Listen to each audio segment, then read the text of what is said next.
Yun, what's up mga bishpitin? Nandito tayo ngayon sa may Eurocore sa Kalayaan Avenue.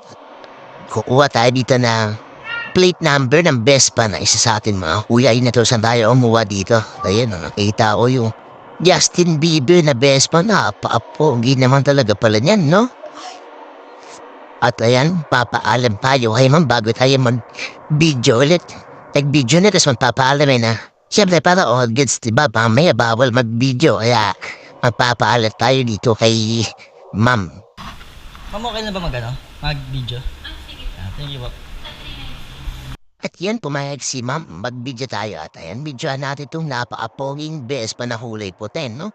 Justin Bieber, grabe puting-puti, no? Mahilig talaga tayo sa puti, gaya ni Ducky, color white. Yan, marami silang color variant ng Vespa dito. At ayun, pumuhaw sa aking mga mata, akala ko PCX, grabe napakalaki niyan.